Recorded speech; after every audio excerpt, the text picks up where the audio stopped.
Hello and welcome to the ForexTV video education series. I'm Tim Kelly, founder and CEO of ForexTV. I'll be your host for this segment. Technical analysis is a method of evaluating a financial instrument by analyzing current and historical statistics generated by market activity, such as price levels and volume. In contrast to fundamental analysis, technical analysis does not attempt to measure a financial instrument's intrinsic value, but instead use charts and other tools to conditionally forecast future activity. With so much trading volume in Forex and so many participants, Forex lends itself exceptionally well to evaluation through technical analysis. We'll see why in the steps ahead.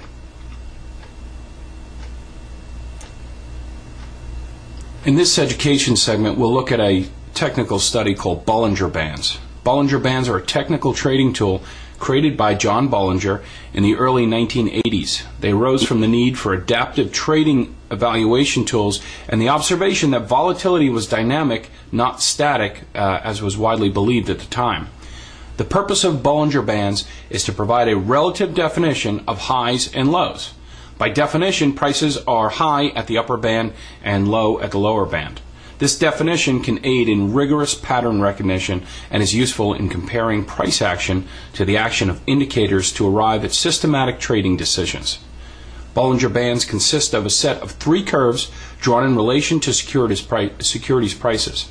The middle band is a measure of the intermediate term trend, usually a simple moving average that serves as the base for upper and lower bands. The interval between the upper and lower bands and the middle band is determined by volatility, typically the standard deviation of the same data that were used for the average. The default parameters, 20 periods and 2 standard deviations, may be adjusted to suit your purposes. Traders generally use them to determine overbought and oversold zones, to confirm divergences between prices and indicators, and to project price targets. The wider the bands are, the greater the volatility is. The narrower the bands are, the lesser the volatility is. The moving average is calculated on the close, just as a side note. Bollinger Bands are a type of moving average envelope. They're primarily used to find market turning points, as we mentioned earlier, potential trading range breakouts, and trend exhaustion. The application of this study applies to all cash and futures markets, but not options markets. Bollinger Bands can be applied to almost all market types and time frames, although daily is the most popular. The bands are curves drawn a number of standard deviations above and below a moving average. They're calculated in the following manner. First, you would calculate the arithmetic mean, or the moving average of the data. The second step would be to subtract the arithmetic mean from each of the individual data points used in calculating, the calculation producing a list of the deviations from the mean. Step 3 would be square each of the deviations. Step 4 would be to sum the deviations, producing total squared deviation. Next step, fifth step, would be to divide the sum of the deviations by the mean. And the final step would be to take the square root of the result of step 5.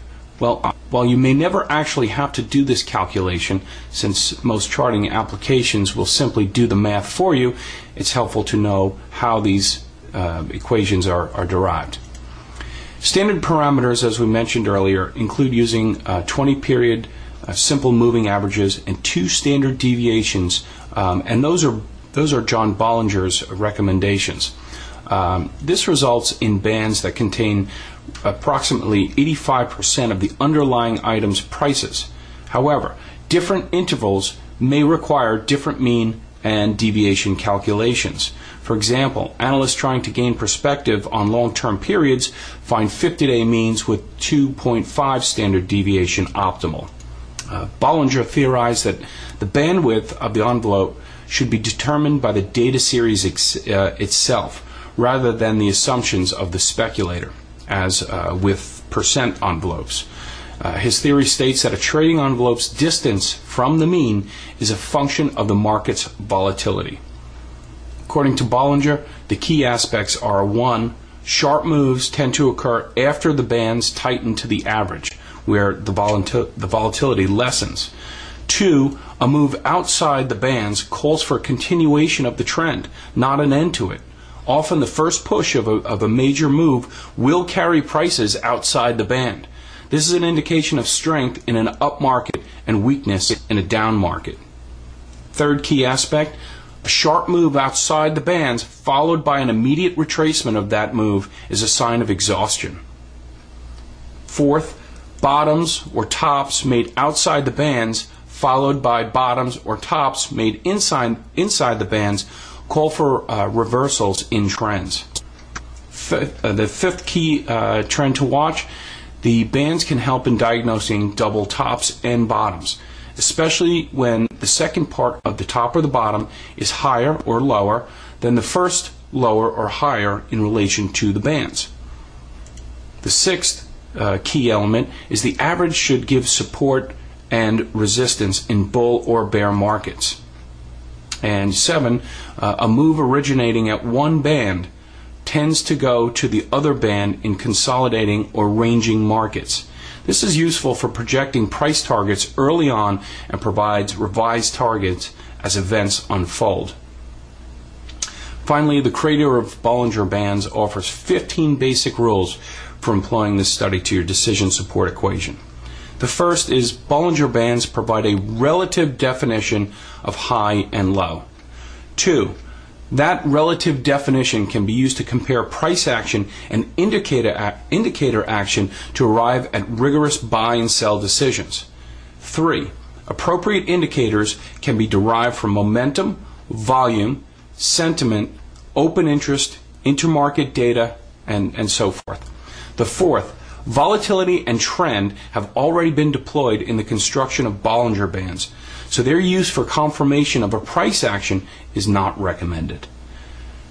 The fifth rule of thumb, the indicators used should not be directly related to one another. For example, you might use one momentum indicator and one volume indicator successfully, but 2 momentum indicators aren't better than one. 6, Bollinger Bands can also be used to clarify pure price patterns, such as M tops and W bottoms, momentum shifts, etc., etc. 7th, price can and does walk up the upper Bollinger Band and down the lower Bollinger Band. 8, closes outside the Bollinger Bands are continuation signals, not reversal signals. This has been the basis for many successful volatility breakout systems. The 9th rule of thumb to use Bollinger Bands, according to John Bollinger, is that the default parameters of 20 periods for a moving average and standard deviation calculations and 2 standard deviations for the bandwidth are just that, defaults. The actual parameters needed for any given market or task may be different. 10. The average deployed should not be the best one for crossovers. Rather, it should be descriptive of the intermediate term trend. Number 11. If the average is lengthened, the number of standard deviation needs to be increased simultaneously from 2 at 20 periods to 2.5 at 50 periods. Likewise, if the average is shortened, the number of standard deviations should be reduced from 2 at 20 periods to 1.5 at 10 periods. Number 12. Bollinger Bands are based on a simple moving average. This is because a simple moving average is used in the standard deviation calculation, and we wish to be logically consistent, according to John Bollinger. 13. Make no statistical assumptions based on the use of the standard deviation calculation in the construction of the bands. The sample size in most deployments of Bollinger Bands is simply too small for statistical significance. 14. Indicators can be normalized with a %B eliminating fixed thresholds in the process. And finally, number 15, tags of the bands are just that, tags, not signals. A tag of the upper Bollinger Band is not in and of itself a sell signal. A tag of the lower Bollinger Band is not in itself a buy signal. Well, there you have it, the 15 rules from John Bollinger. Well, this concludes our segment on Bollinger Bands. Once again, if you'd like to read more about Bollinger Bands, click on this video or visit ForexTV.com education page, and you can read the full text of this presentation as well as some other information about technical analysis. Thanks for joining us today.